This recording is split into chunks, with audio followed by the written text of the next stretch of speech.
Good afternoon, ladies and gentlemen. Myself, Srink. I'm coming from south of India. I'm an artist currently based in Trondheim, Norway. I just finished my master's in fine arts.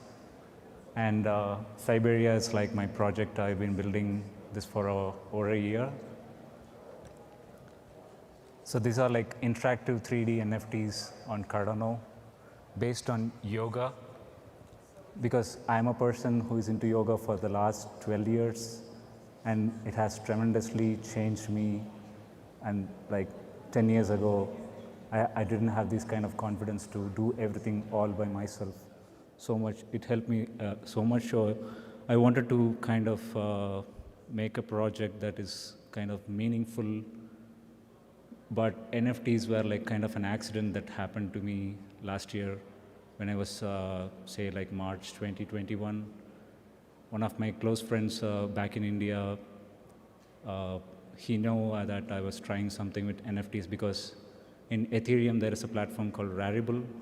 I tried to sell a couple of my NFTs, minting them in Rarible. When after the Beeples, the collection sold like for some millions, so it kind of caught the attention of every other artist out there. It got me in. I tried and I couldn't get it sold, and I thought NFT is a scam space, so I quit that space for some time.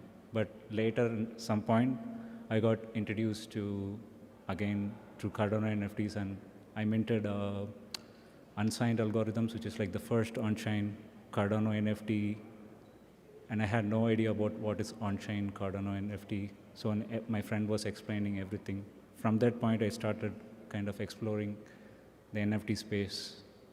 And then I was like, initially I just came for the money, because I was so focused on one thing, which is because like I have planned so much with my art. I just wanted the money to kind of make that art rather than make money from the art. So that was the idea that grew on me for a long time. But later I was like slowly collecting NFTs, flipping them, making money, like which helped me kind of to travel and see, even to buy a new camera or something like that. And so around the month of September, the Claymates, Clay from the Clay Nation, it happened, and I got one of the rarest NFTs called, which is a green duck clay. I'll show you how it looks. Yeah, that's the green duck clay. And I got an offer for 40,000 ADA back then. I simply said no. I don't know like why I had that kind of confidence back then. So yeah, I mean, because I knew this is going to be a big thing later. So, but meanwhile, my university, the second year started. So I spoke to my professor that this space is very interesting, and I would like to change my thesis to NFTs. And he said, I showed him like what's happening here. Like, it was like the kind of the golden time of Cardano NFTs, like almost so much volume and everything. Even I got lost in the frenzy of the money that is like flowing here and there, because it was so chaotic, just like throwing you away in the new waters when you don't know swimming, and you just like trying to swim and see, and everything started slowly settling down. And this is the time I got serious about NFTs, and then I went into the Discord servers, which is like a different world, like where you talk to people with random profile pictures, and then slowly like I was understanding what's happening there. And also like everybody was new back then, like we were trying to understand what's happening. And this is one of the pages from my thesis, actually.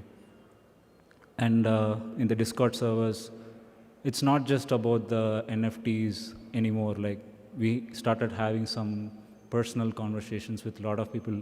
I'm a person who speaks to a lot of people, so I was like, it was very easy. There is no discrimination or anything. I mean, my skin doesn't. In a reality, we have to accept certain things, like there is some prejudice, but here, you know, like if you own a Clay Nation PFP and go talk to people, it's a different kind of entry that gives you. So we were like having, I mean, I was more than that, I started having fun there. And I was living in Norway, which is like a cold country, and all of my friends were kind of busy with their projects, and there was kind of a loneliness. And this platform became kind of a cope-up mechanism. We were like talking to each other and slowly understanding the space. And meanwhile, I was also about to build a project, but I was sure about one thing, which is like to make something very unique, and it should be, I was like so stubborn, even I was not ready for it, but I wanted to make something unique. So that's when I found out Cryptonities, a project in Cardano, which is like a 3D interactive NFT. So I wanted to go that way. Okay, the technique is sorted out, but what can we do more than that? So that's when I realized, like, I always did art from my personal side, and so I thought of like, here it's becoming a community. It's not just like I can make a beautiful art and expect people to buy it. Like, what is the thing is that? And also people, it's not just like random people anymore. They're becoming friends. And I want to kind of share my personal journey anyway. So that's when I came up with Cyberia, which is like the thing I want to do. It's something related to yoga and NFT. So I wanted to make a foundation. Like, I cannot, since I can have a 12-year experience, so, but it doesn't mean everybody can easily understand what is happening with yoga. So, and in the Web3 space, I as so much as I speak to so many people, and they are not so familiar with the yoga system. So I wanted to kind of start with the fundamentals, which is like the chakra system, which are like the energy centers in our body, located from the pelvic region to the top of our head. So when you talk to someone about these kind of things, it's kind of hard to imagine and understand these kind of stuff. So I wanted to make a fun way of understanding the chakra system. So I made all the 7 chakras, which have like 7 different colors, like a rainbow thing.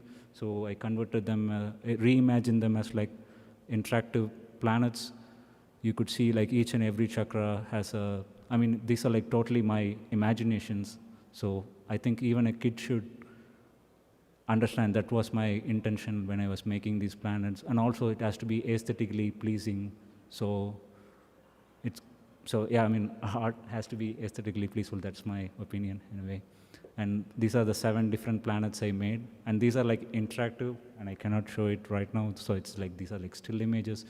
On each and every chakra planet, I call it chakra planets, so it's easier for people to understand.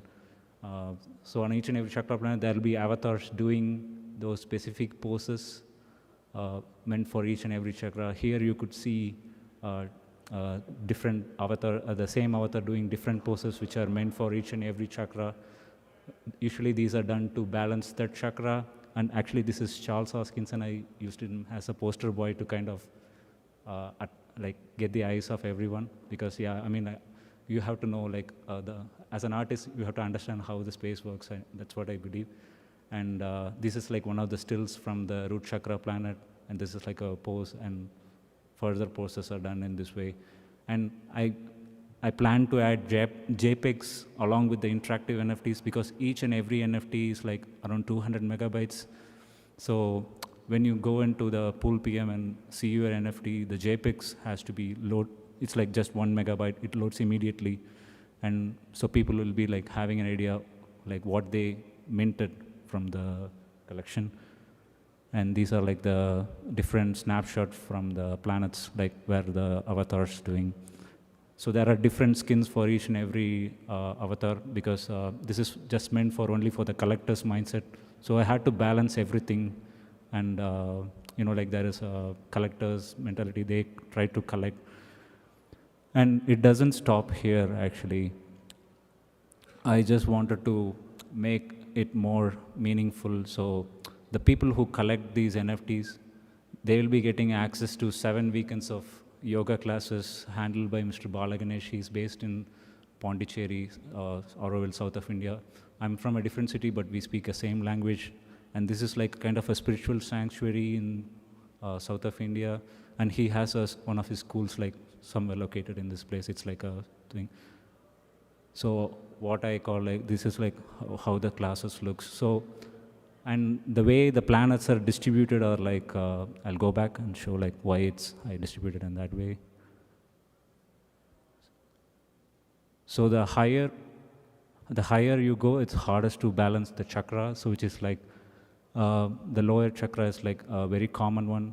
As you go higher up, it's really tough to balance it. So the base planets is like 707. The next one is 607. Right now, right away it goes to all the way up to 107. So people can understand, okay, the higher the chakra, it's harder to balance because they are fewer in number. So that's how they can understand this. So, and the people who collect all the 7 planets, only 107 possibilities exist because of the final planet is like 107.